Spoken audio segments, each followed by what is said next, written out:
When Solo, a Star Wars story, hit theaters in May of 2018, it was met with a pretty lukewarm response.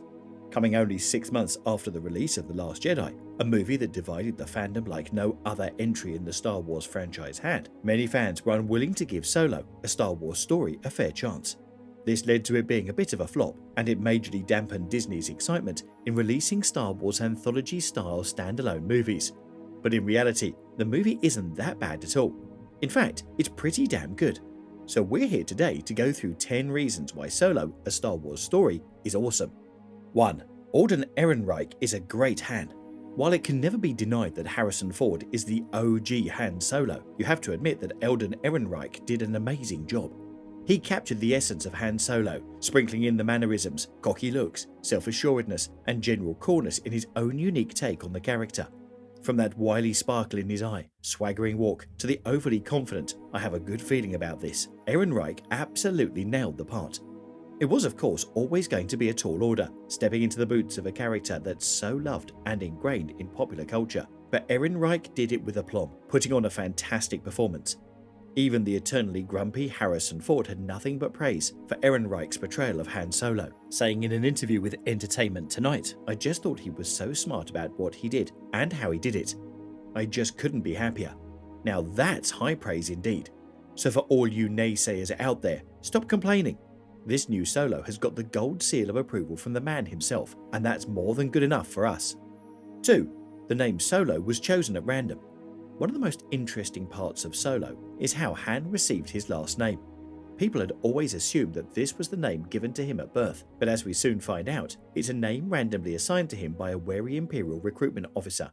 When signing up to become a pilot, the officer asks Han what his last name is and who his people are. However, Han, who has recently been separated from the love of his young life, QIRA, says he has no people. Needing to check a box and fill in his spreadsheet, the officer thinks for a second before inserting a short, simple word, Solo. We're not yet too sure if Han does know his last name, or whether he was just unwilling to give it to the officer, but the name Solo clearly resonated with him and became the name that he went by for the rest of his life. It does beg the question, what is Han's real last name? But, in the wise words of The Force Awakens' Maz Kanata, that's a good question for another time. 3. The train heist. There's always something exhilarating about a train heist, especially one where the stakes are super high. It's a trope the cinema goers around the world love. So when it was revealed that Solo would include a train heist, there were some definite sparks of excitement.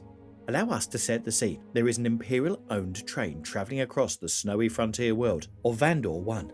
It is carrying highly valuable and highly explosive coaxium, a fuel needed to power starships. Han Solo and his crew need to steal one of the sections of the train. However, Imperial range troopers and Enfys Nest and her gang of Cloud Riders make it a difficult, almost impossible task.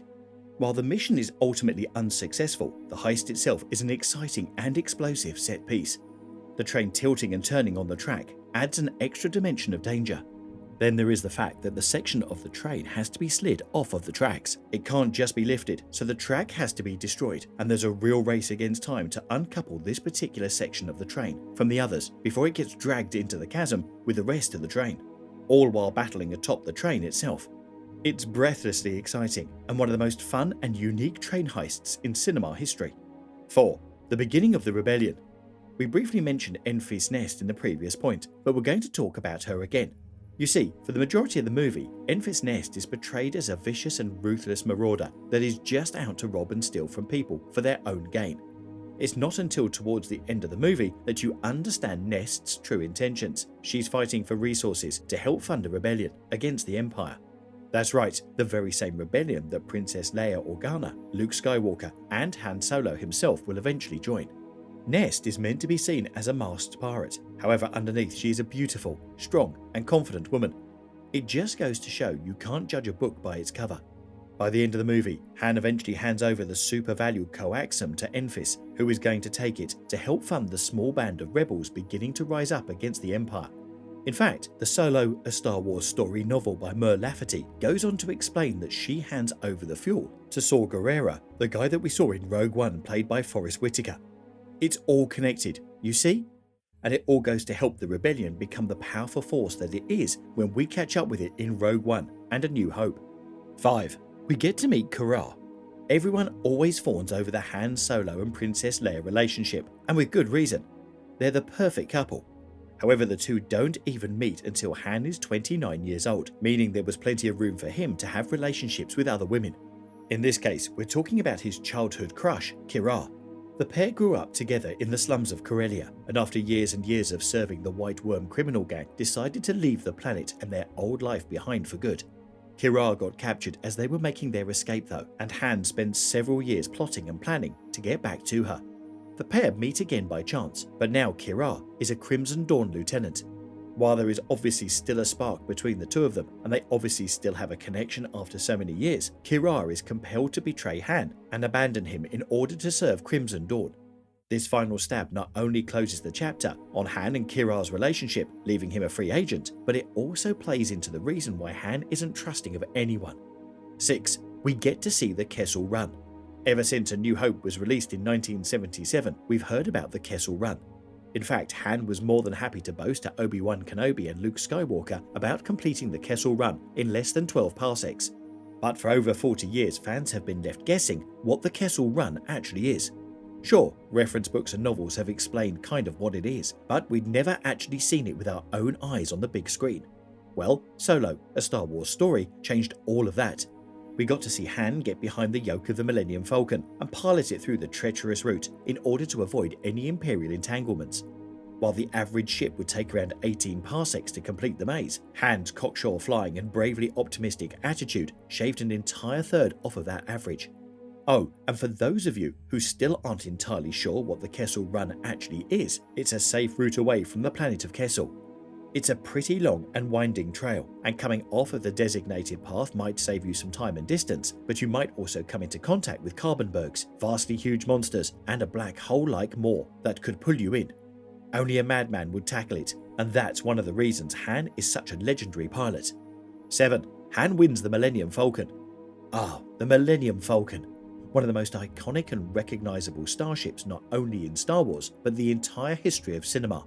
In Solo, a Star Wars story, we actually get to see how Han gets to be in possession of the absolute hunk of junk. But as we find out, it wasn't always in such a beat-up shape. When the suave and sophisticated Lando Calrissian was in possession of this particular YT-1300F light freighter, it was more of a luxury vehicle, complete with a walk-in cape wardrobe. It is severely battered and damaged while making the Kessel Run, but still Lando chooses to keep hold of it. It's only when Han challenges him to a fateful game of sabacc that ownership of the ship changes. Lando, who is used to cheating and swindling to get his way, is out-cheated and out-swindled by Solo, resulting in Han winning his prize ship, fair and square. Although Lando isn't over the Falcon as far into the series as The Empire Strikes Back, asking Han, "What have you done to my ship?" when he calls in at Cloud City for repairs. Still, all's fair in love, war and sabacc. What have you done to my ship? Your ship? Hey, remember, you lost her to me fair and square. 8. Dryden Voss is an amazing villain. When you think of Star Wars villains, you automatically think of the big bad ones. Darth Vader, Darth Maul, the Emperor, and maybe even more recently Kylo Ren. But there is a bad guy that no one mentions, Dryden Voss. As the face of the criminal organization Crimson Dawn, he is a quietly threatening character with a seething rage just below the surface. The terror of the Voss is that he can be cordial and welcoming, yet there are very clear menacing undertones underneath, just waiting to be released. Paul Bettany's portrayal was masterful, and the way he played the ruthless and merciless socialite was amazing. Here's the thing though, Dryden Voss wasn't meant to be played by Paul Bettany. In fact, he wasn't even intended to be a human at all. Voss was originally supposed to be played by star of The Wire and Broadwalk Empire, Michael K. Williams. Unfortunately, due to scheduling conflicts, he had to pull out of the movie. He would have been a furry, lion-like alien, similar to the Crimson Dawn guards and enforcers we saw in the final movie.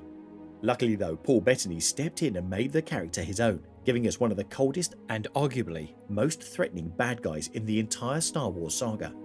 9. The Maul twist. Dryden Voss might be the face of the Crimson Dawn crime syndicate, but there is someone above him in the pecking order. But who? Well, QIRA drops some subtle hints to Han, saying that even Dryden has to answer to someone, but it's not until close to the end of the movie that we actually get to see who that someone is, Maul, who is seemingly back from the dead too. Well, if you only watch the movie, that is. In actual fact, Maul survived his encounter in The Phantom Menace, and through witchcraft and pure hatred for Kenobi, he clung to life, gaining strength, power, and robotic legs along the way. While he renounced his Sith title, he still ruled a large portion of the criminal underworld, with his crime syndicates soon becoming known as Crimson Dawn. Maul has a great story, and it's one totally worth checking out in the Clone Wars animated TV series. But the reveal of Maul at the end of Solo, a Star Wars story, is an absolutely shocking twist that absolutely no one saw coming. It incorporated a character that average Star Wars fans thought had long since died back into the canon, making it a brilliant twist at the end of a brilliant movie. 10. Han meets Chewie. Everyone loves a good bromance, and when it comes to Star Wars, there is none more enduring and sweet than the bromance between Han Solo and the great Wookiee Chewbacca. Chewie and Han are best friends, each other's ride and dies, and partners in crime to the very end. But their relationship hasn't always been so strong. This movie shows us that even the most enduring of partnerships can have a rocky and even violent start, as Han finds out when he gets thrown into a pit to face the Beast. As it turns out, the Beast is a malnourished and filthy Chewbacca, who, after a brief fistfight with Han, decides to team up with him and break free of captivity. The pair breaks free and escapes, fleeing the planet on a stolen AT hauler. And that's how their beautiful bromance began. If you'd have told us all the way back during the time of the original trilogy that we'd one day get to see Han and Chewie meet and become friends, we'd have thought you were mad. But boy oh boy, we're glad that we got to see it, because there's no pair of friends stronger or more cool than Han Solo and Chewbacca. So there you have it, a list of 10 reasons we think Solo, a Star Wars story, is awesome. What do you think? Do you agree with us, or is there anything you'd change? We'd love to hear your thoughts, so drop them down below in the comments section. Thanks for watching, and as always, may the Force be with you.